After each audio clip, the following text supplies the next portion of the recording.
Hello दोस्तों, जय Hind, very good morning. कैसे हैं आप लोग? आई होप आप लोग अच्छे हैं, अच्छा कर रहे हैं। तो चलिए हम लोग आज का करंट अफेयर्स स्टार्ट करते हैं। बहुत ही इंपॉर्टेंट करंट अफेयर्स है, तो प्लीज एंड तक जरूर देखिएगा आप लोग, और पसंद आए तो लाइक शेयर सब्सक्राइब जरूर करिए। और मेरा गला खराब है, मेरी तबीयत खराब है, अगर आप लोगों को कोई परेशानी हो तो प्लीज हमको माफ करिएगा। ओके, आप माफ करिएगा। चलिए स्टार्ट करते हैं करंट अफेयर्स 2024, 26 जून 2024 करंट अफेयर्स। बहुत ही इंपॉर्टेंट करंट अफेयर्स है, हम छोड़ नहीं सकते, हमको पढ़ाना ही है। चलिए देखते हैं। पहला, leader of house of Rajya Sabha किसे नियुक्त किया गया? Leader of house of Rajya Sabha, leader of house of Rajya Sabha किसे नियुक्त किया गया? जेपी नड्डा को, जगत प्रकाश नड्डा, जेपी नड्डा, भारतीय जनता पार्टी के जेपी नड्डा। और यह राज्यसभा एमपी है, कहाँ से? गुजरात से। ध्यान दीजिएगा, MP from Gujarat, Rajya Sabha MP from Gujarat. इनसे पहले कौन थे राज्यसभा के लीडर? पीयूष गोयल, जो कि अभी क्या है? Minister of commerce and industry है। ध्यान दीजिएगा, ये 29th नंबर के लीडर ऑफ हाउस है, 29th नंबर के leader of house of Rajya Sabha है। पक्का समझ में आ गया? अब राज्यसभा न्यूज में है तो पूछा जा सकता है कि राज्यसभा में कुल कितने मेंबर हैं? राज्यसभा में कुल मैक्सिमम जो है 250 मेंबर है, परंतु प्रेजेंट टाइम 245 है। 245 आउट ऑफ 250, केवल 245 इस समय है। और इस 245 में 12 नॉमिनेटेड मेंबर हैं। और जो नॉमिनेटेड मेंबर होते हैं, किसके द्वारा नॉमिनेट किए जाते हैं? प्रेसिडेंट द्वारा नॉमिनेट किए जाते हैं। और 233 इलेक्टेड होते हैं, इलेक्टेड मेंबर्स होते हैं, ये नॉमिनेटेड मेंबर्स होते हैं। ध्यान दीजिएगा इनको। ये अगर आर्ट फील्ड से हैं, कला से हैं, साइंस से हैं, सोशल साइंस से, तो जो प्रेसिडेंट है इनको नॉमिनेट करते हैं 12 मेंबर। और हर दूसरे साल पे, ये देखिए ध्यान दीजिएगा, हम बता चुके हैं जो राज्यसभा हाउस है वो परमानेंट हाउस होता है, उसको खत्म नहीं किया जा सकता। इसके जो मेंबर होते हैं 1/3 मेंबर, 1/3 जो मेंबर होते हैं हर दूसरे साल पे क्या होते हैं? रिटायर हो जाते हैं। ध्यान दीजिएगा। और जो ये मेंबर होते हैं इनकी कितने साल तक रह सकते हैं? मैक्सिमम लिमिट क्या होता है? 6 साल तक। बाद में फिर से री इलेक्ट हो सकते हैं, तो कोई प्रॉब्लम नहीं है, पर 6 साल रहते हैं। समझ में आ गया? पक्का 100%। और एक क्वेश्चन और आ सकता है कि जो पहले राज्यसभा के जो लीडर ऑफ हाउस थे उनका नाम, क्योंकि आ गया न्यूज में, पूछा जा सकता है। तो first leader of house of Rajya Sabha, तो किसी भी एग्जाम में पूछा जा सकता है। Leader of house of Rajya Sabha, RS Rajya Sabha कौन थे? एन गोपाल स्वामी अयंगर,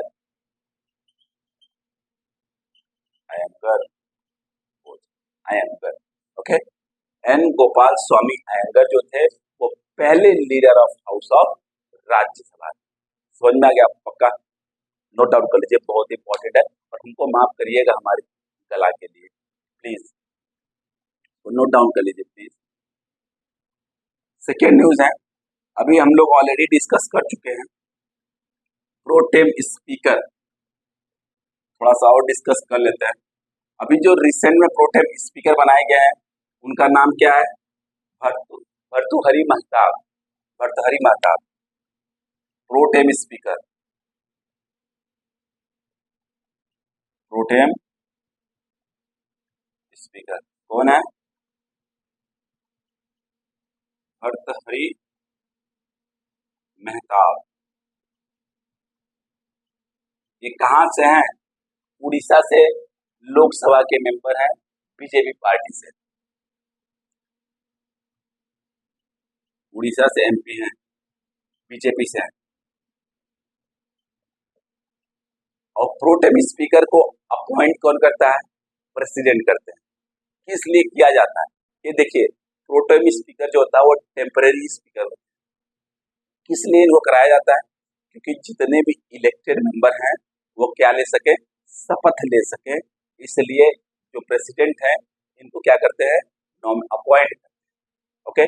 और जो जो नए स्पीकर बनते हैं लोकसभा के, उनके इलेक्शन को सही तरीके से करा सके, यह काम होता है प्रोटेम स्पीकर का। जैसे ही स्पीकर इलेक्ट हो जाते हैं लोकसभा के, तैसे ही इनका कार्यभार खत्म हो जाता है। पक्का समझ में आ गया? और किसे बनाया जाता है? जो लोकसभा का सबसे सीनियर मोस्ट मेंबर होता है उसी को बनाया जाता है। Got it? कौन अपॉइंट करता है? स्पीकर अपॉइंट करता है। ये तो हो गया। अब पूछा जा सकता है, क्योंकि प्रोटेम स्पीकर आ गया है, कौन से नंबर के प्रोटेम स्पीकर है?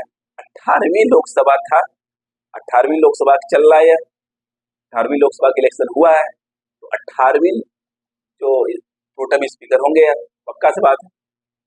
और एक क्वेश्चन और आ सकता है कि जो फर्स्ट प्रोटेम स्पीकर थे वह कौन थे? फर्स्ट प्रोटेम स्पीकर, ध्यान दीजिए, फर्स्ट प्रोटेम स्पीकर, ओके, जीवी मावलंकर, जी.वी. मावलंकर।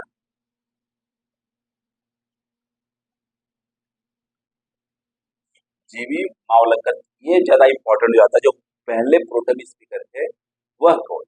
ध्यान दीजिएगा, न्यूज में क्या है? अभी के जो प्रोटेम स्पीकर है, परंतु फर्स्ट प्रोटेम स्पीकर के बारे में पूछा जा सकता है। पहली लोकसभा का इलेक्शन कब हुआ था? 1952 में हुआ था, ध्यान दीजिएगा। ओके। और अभी जो लोकसभा के लीडर ऑफ हाउस है वो कौन है? देखिए, जो भी प्रधानमंत्री बनता है वो लोकसभा का लीडर ऑफ हाउस हो जाता है। तो पहले कौन हुए होंगे? पहले प्रधानमंत्री जवाहरलाल नेहरू थे, इसलिए पहले जो है leader of house of Lok Sabha Jawaharlal Nehru है। अभी के कौन है? नरेंद्र मोदी।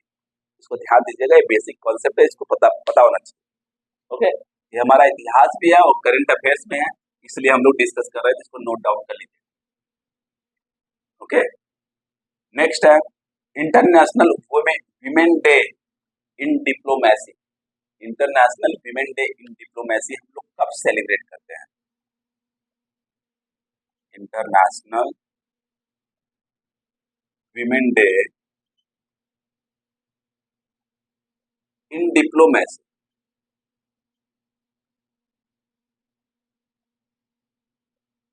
कब सेलिब्रेट करते हैं? 24 जून को सेलिब्रेट। क्यों सेलिब्रेट करते हैं? जो औरत है जो कि डिप्लोमेट रह चुकी है, अम्बेसडर रह चुकी है, ओके, राजदूत रह, किसी देश की राजदूत रह चुकी है, उसके सम्मान के लिए, उसके आउटस्टैंडिंग परफॉर्मेंस के लिए इस डे को मनाया जाता है। ध्यान दीजिए, उसके सम्मान के लिए, औरत के सम्मान के लिए, उसके रिस्पेक्ट के लिए, उसके आउटस्टैंडिंग वर्क के लिए इन डिप्लोमेसी यह डे मनाया जाता है। कौन सा day? International women day in diplomacy कब मनाया जाता है? 24 जून को मनाया जाता है। Okay. In honour and respect and recognise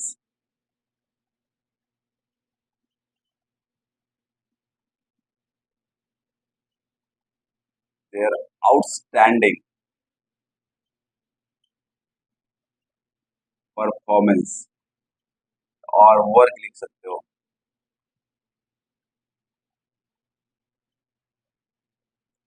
in diplomacy. Okay. कौन सबसे पहली जो अम्बेसडर थी वो कौन थी? अर्मेनियन अम्बेसडर थी। उनका नाम क्या था? First ambassador, first female ambassador. ध्यान दीजिए, जो पहली राजदूत थी वो कौन थी? न्यूज में है तो पूछा जा सकता है, ध्यान दीजिएगा। डायना, डायना अम्बा, डायना अम्बागर एक अर्मेनियन एम्बेसडर थी। अर्मेनिया क्या, अर्मेनिया का एम्बेसडर। अर्मेनिया देखिए कल भी न्यूज में था, क्यों? क्योंकि अर्मेनिया ने ऑफिशियली पैलेस्टीन को एज अ कंट्री एक्सेप्ट किया है, तो इसलिए यह न्यूज में था और फिर से न्यूज में आ गया। क्यों? क्योंकि अर्मेनिया की जो एम्बेसडर थी वो पहली एम्बेसडर थी, उनका नाम क्या था? डायना बागर। तो पूछा जा सकता है, ध्यान दीजिए। अब इससे और चीज पूछी जा सकती है कि अर्मेनिया का जो जियोग्राफिकल लोकेशन है वो कहाँ पर है, और उसके आसपास की कंट्री के बारे में पूछा जा सकता है। ओके, अर्मेनिया को इंडिया क्या करता है? हथियार भी सप्लाई करता है। और हम लोग ने अभी अर्मेनिया और अजरबैजान के बीच में जंग चल रहा है, उसमें हमने अर्मेनिया को बहुत सारे रॉकेट भी दिए थे, पिनाका रॉकेट लॉन्चर भी दिए थे, जो कि हालत खराब कर दिया था अजरबैजान का। इसलिए न्यूज में ध्यान दीजिएगा, पूछा जा सकता है, कुछ भी पूछा जा सकता है, इसको ध्यान दीजिएगा। आप लिंक करना पड़ेगा, यू हैव टू लिंक। अभी क्या हुआ था? The world medal and health games, the world medal and health games, the world medal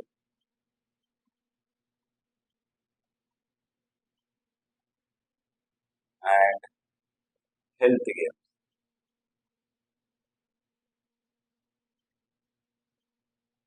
यह हुआ था, कहाँ ऑर्गेनाइज किया गया था? ध्यान दीजिए, फ्रांस, फ्रांस में इसको किया गया और यह 43rd एडिशन था, 43rd एडिशन। और जो world medal and health games है, पहली बार कब शुरू हुआ था? यह 1970 1978 में, 1978 में हुआ था। अभी न्यूज में क्यों है, हम लोग पढ़ क्यों रहे हैं? ओके, क्योंकि armed force medical services, armed force जो आर्मी के डॉक्टर्स होते हैं, वो उन्होंने 32 मेडल्स जीता है इस गेम में, इसलिए हम पढ़ रहे हैं आर्म्ड फोर्स मेडिकल सर्विसेज। ध्यान दीजिए, आर्म्ड फोर्सेस। अब इसमें तीनों Indian army, Indian navy, Indian air force सब है। Armed forces medical services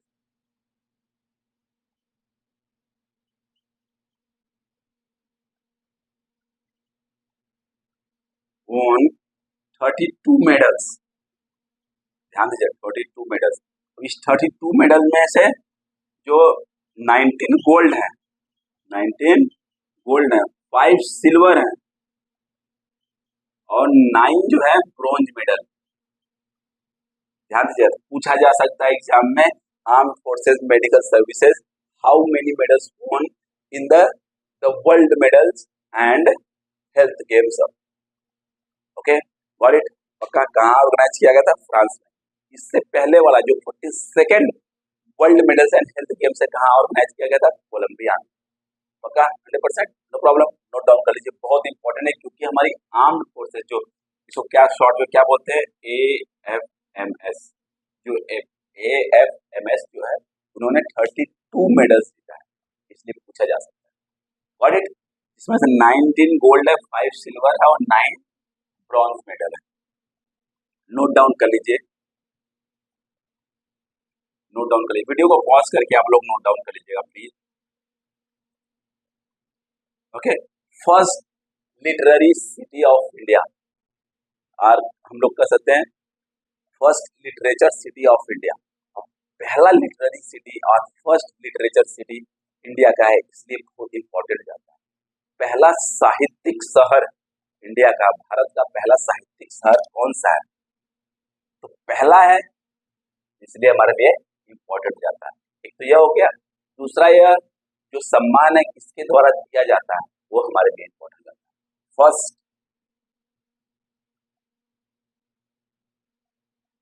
literary city of India कौन है? कोझिकोडे, कोझिकोडे। अब एक क्वेश्चन और आ सकता है, जो कोझिकोडे सिटी है वो कहाँ, किस स्टेट में है? केरला, केरला में। फर्स्ट लिटरेरी सिटी, साहित्यिक सिटी, साहित्यिक सिटी है वो कौन सा है भारत का? पहला वह कोझिकोड है जो कि केरला में। यह जो सम्मान है वो कौन देता है? यूनेस्को द्वारा, बाई यूनेस्को। और यूनेस्को के बारे में हम लोग बहुत बार डिस्कस कर चुके हैं। ऐसा सम्मान कोझिकोडे को क्यों मिला? तो कोझिकोडे में लगभग 550 लाइब्रेरी है। ध्यान दीजिएगा, 550 लाइब्रेरी है कोझिकोडे में। More than 550 library in Kozhikode and more than 500 books जो है इस सिटी से पब्लिश हुए हैं।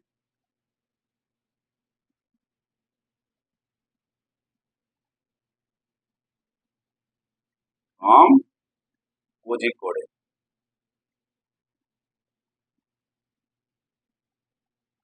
पक्का समझ में आ गया?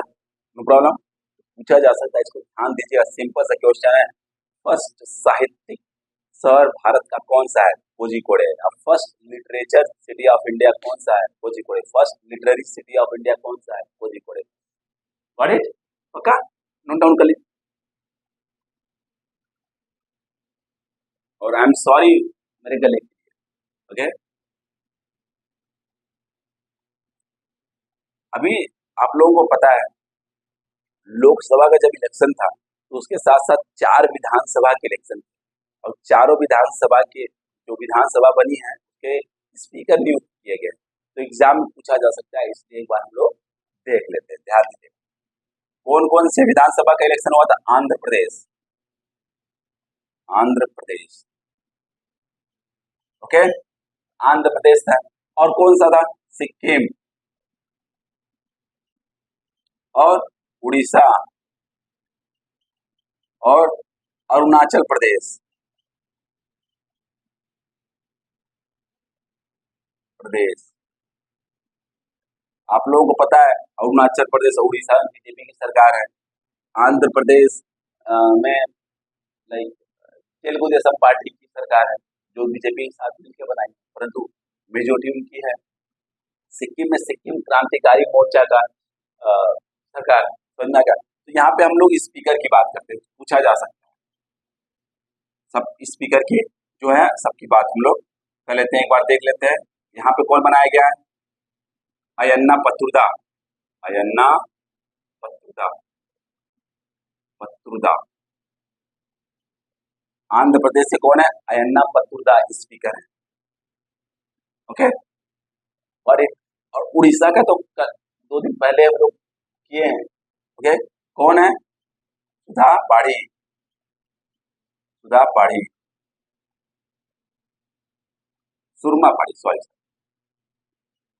सुरमा पाढ़ी जो है यहाँ। नेक्स्ट कौन है? आंध्र जो अरुणाचल प्रदेश में वहां पे कौन है जो है? तेसम पोंगटे, तेसम पोंगटे।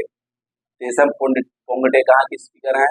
अरुणाचल प्रदेश के स्पीकर हैं। पूछा जा सकता है, ध्यान दीजिएगा। और जो सिक्किम के हैं, जो सिक्किम के वो क्या है? मिंगमा, मिंगमा नोरबू, मिंगमा नोरबू जो है वो सिक्किम के स्पीकर है। ध्यान दीजिएगा, गॉट इट? पक्का 100%। और सिक्किम में सिक्किम क्रांतिकारी मोर्चा ने 32 सीट में से 31 सीट जीते हैं। तो उड़ीसा में कितने सीट हैं? 147 सीट है। अरुणाचल प्रदेश में कितने सीट है? 60 सीट है, 60। और यहाँ पे कितने सीट है? 32 है। और आंध्र प्रदेश में कितने सीट है? 175। तो ध्यान दीजिएगा, पूछा जा सकता है एग्जाम में कितने सीट है, क्योंकि रिसेंटली इलेक्शन हुए हैं तो स्पीकर के बारे में पूछा जा सकता है। ओके, तो नोट डाउन कर लीजिए, बहुत ही इंपॉर्टेंट है, नोट डाउन कर लीजिएगा।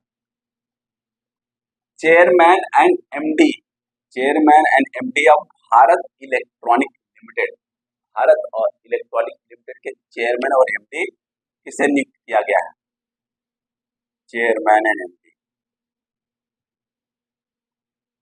And managing director, director of Bharat electronic limited,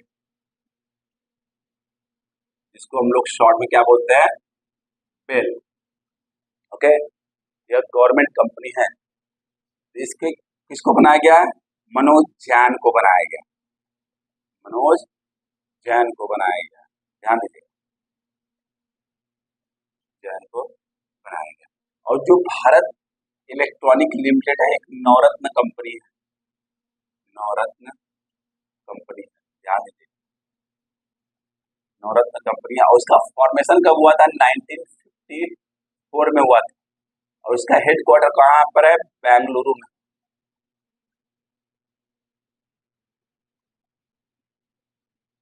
Bengaluru में, गॉट इट, ध्यान देना। भारत इलेक्ट्रॉनिक लिमिटेड का फॉर्मेशन जब हुआ था 1954 में। इसका हेडक्वार्टर कौन है, कहाँ, बेंगलुरु में। ये एक नवरत्न कंपनी है। उनके जो नए चेयरमैन और मैनेजिंग डायरेक्टर है वह मनोज जैन साहब है। गॉट इट, पक्का तो पूछा जा सकता है, इसको नोट डाउन, बहुत ही इंपॉर्टेंट, बहुत ज्यादा इंपॉर्टेंट है, ध्यान। Got it, no problem. World craft city, world craft city India में किस शहर को दिया गया है, world craft city of India, world craft city India के किस शहर को चुना गया, श्रीनगर, नगर।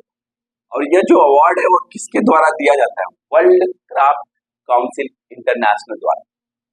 भाई, वर्ल्ड, ये ध्यान दीजिएगा, वर्ल्ड क्राफ्ट काउंसिल इंटरनेशनल द्वारा।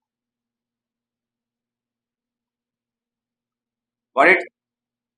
और यह श्रीनगर को सम्मान क्यों मिला, क्योंकि जो श्रीनगर में हैंडीक्राफ्ट इंडस्ट्री है और हैंडलूम इंडस्ट्री है, बहुत ही अच्छा परफॉर्म कर रही है।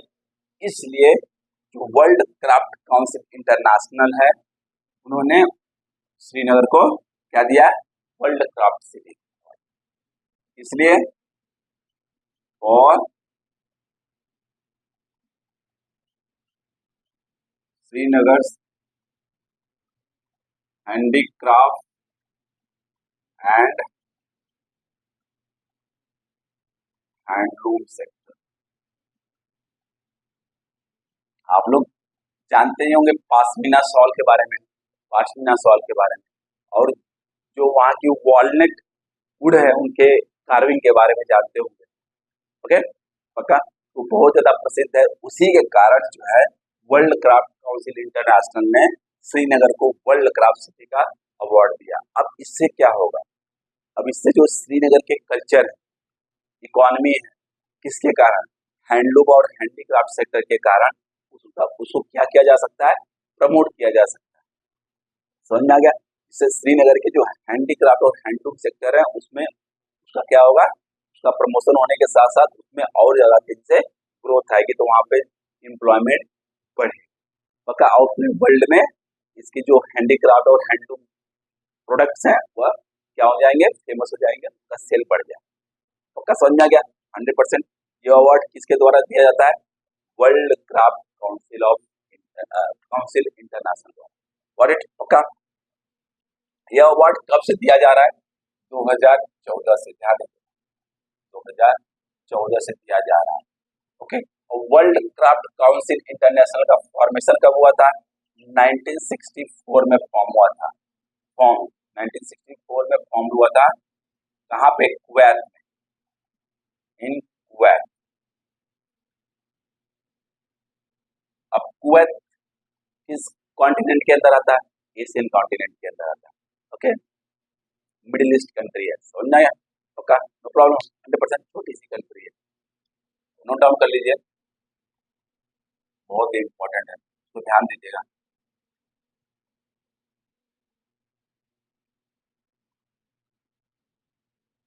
नेक्स्ट है ninth, first Indian to win world table tennis. ध्यान देना, फर्स्ट इंडियन, अब जो पहली इंडियन है इसलिए बहुत इंपॉर्टेंट हो जाता है, फर्स्ट इंडियन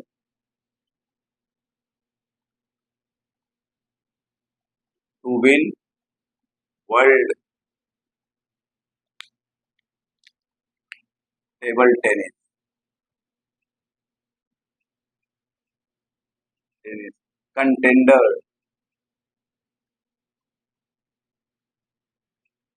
कंटेंडर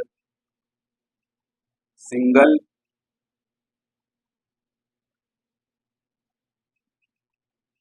टाइटल।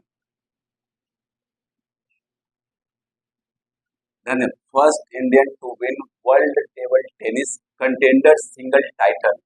कौन जीता है, ध्यान दीजिएगा, उनका नाम क्या है? सृजा अकुला। उनका नाम क्या है? सृजा अकुला। ये है कहाँ से? यह हैदराबाद तेलंगाना से है। और जो वर्ल्ड टेबल टेनिस है, जो वर्ल्ड टेबल टेनिस है गेम, वो कहाँ और किया गया था? ऑर्गेनाइज नाइजीरिया में। वर्ल्ड टेबल टेनिस जो है कहाँ ऑर्गेनाइज किया गया था? नाइजीरिया में।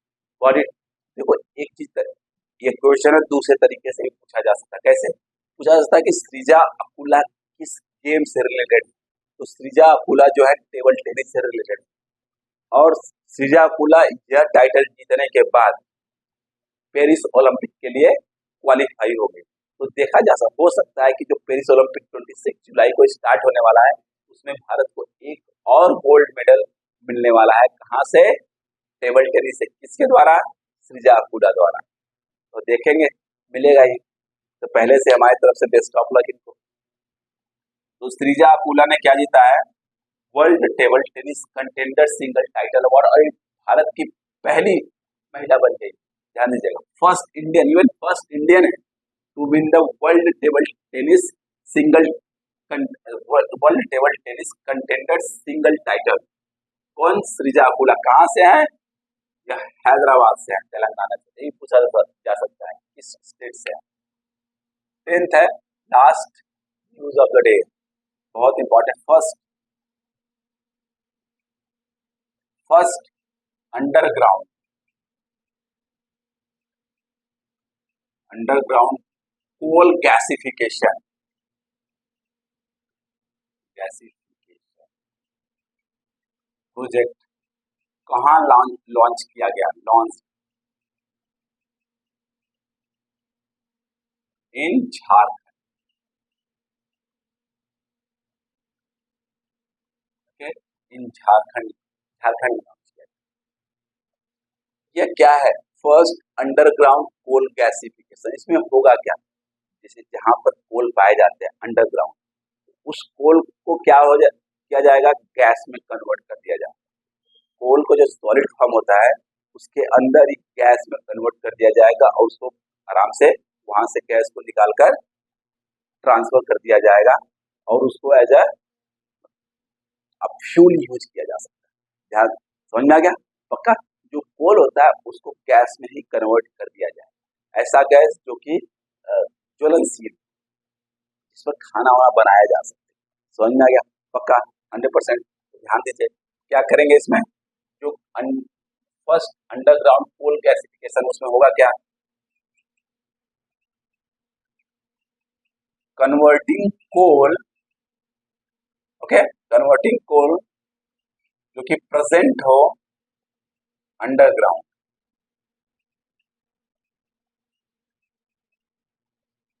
अंडरग्राउंड इनटू कंबस्टिबल, ओके,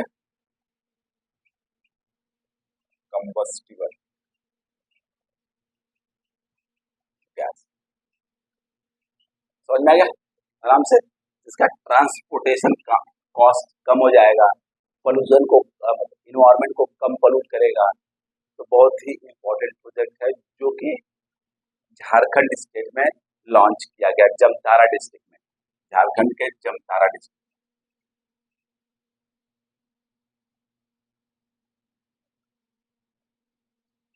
एक क्वेश्चन और आ सकता है, इस प्रोजेक्ट को किस कंपनी ने लॉन्च किया है?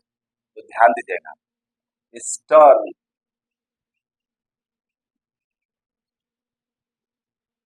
Stern Coalfield Limited, Coalfield Limited इसने लॉन्च किया। और जानते हैं यह एक सब्सिडरी कंपनी है, सब्सिडियरी कंपनी है किसका, कोल इंडिया का। इट इज अ सब्सिडियरी, सहायक कंपनी है